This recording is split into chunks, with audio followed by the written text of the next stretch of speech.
Bonjour les amis, bonjour frères et sœurs en Christ. Nous sommes aujourd'hui le jeudi 23 avril. J'espère que vous vous portez bien, que tout va bien, que vous avez bien commencé cette journée, que vous avez aussi passé une bonne nuit, la nuit passée, et que le Seigneur vous fait du bien, que le Seigneur a posé sa main déjà sur vous et que vous avez pu sentir sa présence. On a commencé hier à partager le psaume 46, qui est un psaume de victoire, qui est un psaume de délivrance. Et je voulais vous juste relire deux, trois versets de ce psaume. Dieu est pour nous un refuge et un appui, un secours toujours présent dans la détresse. C'est pourquoi nous sommes sans crainte quand la terre est soulevée, quand les montagnes sont ébranlées au cœur des mers et que les flots de la mer mugissent, écument, se soulèvent jusqu'à faire trembler les montagnes. Venez contempler ce que l'Éternel a fait, les actes dévastateurs qu'il a accomplis sur la terre. C'est lui qui a fait cesser les combats jusqu'aux extrémités de la terre. C'est lui qui a brisé l'arc et rompu la lance, qui a détruit par le feu les chars de guerre. Arrêtez et sachez que je suis Dieu, je domine sur les nations, je domine sur la terre. L'Éternel, le Maître de l'univers, est avec nous, le Dieu de Jacob est pour nous une forteresse. Et j'ai dit hier que tous les commentateurs bibliques sont assez unanimes pour dire que ce psaume a été écrit euh, après la victoire, non pas du peuple d'Israël, mais la victoire de l'Éternel sur l'armée assyrienne qui cherchait à détruire la ville de Jérusalem qu'elle avait assiégée en 701 avant Jésus-Christ sous le règne du roi Ézéchias, donc le roi de Juda. Et, et Et on pense que Ézéchias, il a fait écrire ce psaume 46 après cette victoire, ou pendant la nuit, en l'espace de quelques heures. Là, il y a une espèce de peste qui a dévasté le camp ennemi, et puis ils ont été obligés de s'enfuir, en laissant derrière eux des milliers de morts. Et ils étaient tous étonnés, le peuple d'Israël, étonné de voir combien Dieu est un Dieu de miracles et un Dieu de victoire. Et on pense que Ézéchias, il a fait écrire ce psaume 46 et qu'on a encore aujourd'hui dans nos Bibles et qu'on peut proclamer, qu'on peut chanter aussi, pour célébrer justement la délivrance que l'Éternel nous donne. Alors ça veut dire quoi?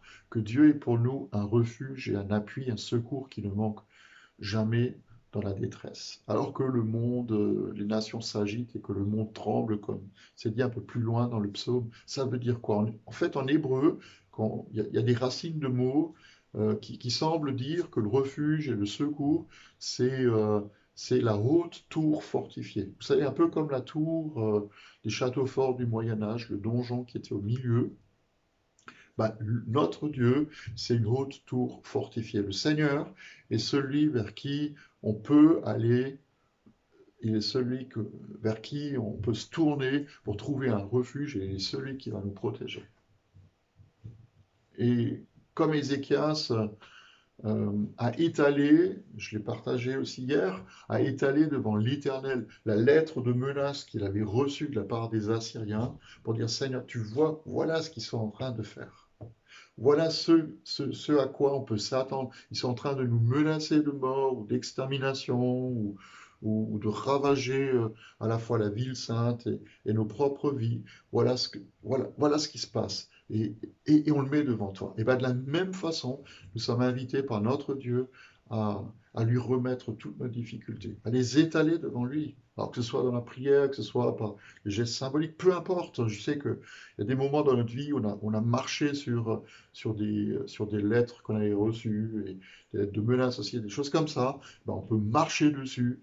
Euh, voilà, que le Seigneur nous conduise juste à réaliser qu'il est là dans les temps difficiles et qu'on peut venir devant lui et étaler nos vies, comme le peuple de Jérusalem a étalé les vêtements et les branches d'arbres, les rameaux des arbres devant Jésus en criant Hosanna, sauve-nous. Ben, de la même façon, on peut faire la même chose.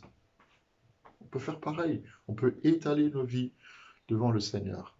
Vous savez, Lincoln, il a dit quelque chose d'intéressant en temps de guerre. C'est ce qu'il a dit. En temps de guerre, c'est plus important de savoir que nous sommes avec le Seigneur que de penser de manière orgueilleuse que Dieu est avec nous. Alors je peux vous le répéter, Lincoln disait que en temps de guerre, en temps de combat, en temps de difficulté, il est mieux de savoir que nous sommes avec l'Éternel, avec Dieu, que de savoir de manière orgueilleuse que Dieu est avec nous. Pourquoi? parce que d'une manière générale, on peut découvrir, je vais dire comme ça, 4 origines ou 4 racines à nos problèmes. La première racine de nos problèmes, alors ça va peut-être pas nous faire plaisir, mais la première racine, c'est moi. Parfois, moi, je me mets dans la mouise. Parfois, moi, je suis capable de me mettre dans des situations qui deviennent inextricables parce que voilà, je me suis enfoncé dans des trucs pas possibles. La deuxième racine de problèmes, de difficultés que je peux rencontrer, alors ça nous rassure peut-être un peu plus, c'est les autres. Bah oui, il y a des gens qui ne veulent pas que du bien, il faut aussi le comprendre. Il y a des gens qui nous blessent, il y a des gens qui nous font du mal, il y a des gens qui pensent mal ou qui disent du mal de nous. Donc voilà, c'est aussi une racine de problème qui est là. La troisième racine, c'est le monde qui nous entoure, c'est la création dans laquelle nous sommes, qui est une création qui souffre, qui gémit, qui attend et qui est désespéré aussi d'une certaine manière. Et puis la quatrième racine, la quatrième origine de nos problèmes, c'est aussi l'ennemi de notre âme qui veut voler, tuer, égorger. On ne veut pas lui donner plus de place qu'il n'en a, mais il est quand même derrière pas mal de choses qui nous tombent dessus. Alors, si moi je suis à l'origine de mes problèmes, j'ai qu'une chose à faire, c'est me mettre devant Dieu et puis appeler sa grâce et lui demander pardon. Puis si ce sont les autres qui sont à l'origine de mes difficultés, bah, il faut que je pardonne. Alors c'est pas facile, évidemment, pour certains, mais il faut qu'on pardonne pour qu'on nous pardonne aussi. Il faut qu'on pardonne et en même temps qu'on cherche la volonté de Dieu dans la prière pour être capable de savoir comment nous comporter, de savoir quoi dire quand il faut dire et comment agir quand il faut agir. Et puis, quand quand c'est le monde dans la création qui a la source de nos difficultés, bah, j'ai envie de le dire comme ça, il faut qu'on serre les dents, il faut qu'on soit persévérant, il faut plaider notre cause devant l'Éternel, il faut tenir ferme, puis il faut espérer. On est dans cette réalité où le Seigneur, il fait briller son soleil ou pleuvoir, et il faut prier vraiment aussi pour que chez nous en Alsace, il y ait de la pluie qui tombe.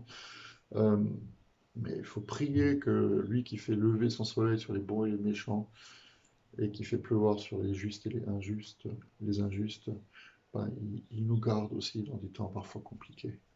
Et puis contre l'ennemi, euh, ben, c'est nous revêtir de l'armure de Dieu. C'est intéressant parce que dans la lettre de Paul aux Éphésiens, Paul nous exhorte à porter l'armure de Dieu, l'équipement du combat spirituel, le casque du salut, la cuirasse de la justice, la vérité comme ceinture, le zèle que donne l'évangile à nos pieds, de porter le bouclier de la foi pour éteindre les flèches enflammées du malin et de saisir l'épée de l'esprit qui est la parole de Dieu. Mais pour une chose, c'est intéressant quand même ce qu'il dit, si vous le lisez un peu avant, Éphésiens 6, c'est pour résister dans les jours mauvais. Pour ça qu'il faut se revêtir, pour résister dans les jours mauvais et pour tenir ferme après avoir tout surmonté. Et ça, c'est une idée intéressante pour nous. Il faut qu'on tienne ferme après avoir tout surmonté. Vous savez pourquoi? Parce que je crois, et dans la période qu'on est, on se pose aussi la question de l'après-confinement, qu'est-ce qui va se passer? Bah, le risque, et ce n'est pas nous qui le disons, c'est les spécialistes, les politiques, les économistes, le risque, c'est celui du relâchement. Bah, spirituellement, c'est un peu la même chose. Le risque peut être là qu'on a résisté, puis après on se relâche. Alors que le Seigneur nous demande d'être quoi? Veilleur et vigilant en toutes choses. Et c'est d'ailleurs assez intéressant que Paul il parle de éteindre les traits enflammés du malin, parce qu'on retrouve cette idée dans le psaume 46 au verset 10. Hein.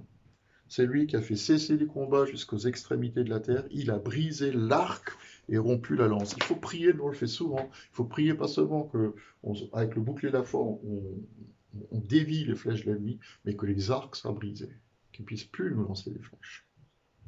C'est ça, chercher en l'Éternel notre refuge. Il est un secours qui ne manque jamais dans la détresse. En hébreu, ça se traduit comme ça, il est celui qui veut se laisser trouver pour m'aider. Et d'ailleurs, Ésaïe 55 nous le dit à sa manière, cherchez l'Éternel pendant qu'il se laisse trouver. C'est beau, hein? Cherchez l'Éternel pendant qu'il se laisse trouver. Faites appel à lui tandis qu'il est prêt.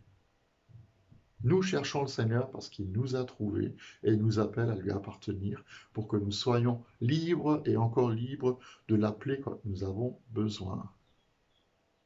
Et c'est sans doute pour cette raison que Martin Luther, il a euh, souvent dit à son ami Philippe Mélenchon, euh, dans des temps difficiles, bien Philippe, on va chanter le psaume 46, le psaume des délivrances. Et c'est ce fameux cantique qu'on chante parfois dans nos églises. C'est un rempart que notre Dieu. Et la quatrième strophe, elle dit la chose suivante, dis-le, ce mot victorieux dans toutes nos détresses. Répands sur nous du haut des cieux la force et ta sagesse. Qu'on nous ôte nos biens, qu'on serre nos liens, ta main nous garde. Plus loin nos yeux regardent, car ton royaume est pour les tiens. L'Éternel, le Seigneur est pour nous un refuge, une haute retraite, un appui, un secours toujours présent dans la détresse. L'Éternel, le Maître de l'univers, le dernier verset du psaume 46, est avec nous. Le Dieu de Jacob est pour nous une forteresse. Bonne journée ou fin de journée à vous. Je vous donne rendez-vous demain pour terminer la méditation de ce psaume 46. Il y a encore plein de choses à apprendre dans ce psaume. Et puis je vous souhaite une fin de journée bénie. Que le Seigneur nous garde dans sa main et nous donne toujours sa paix. À demain.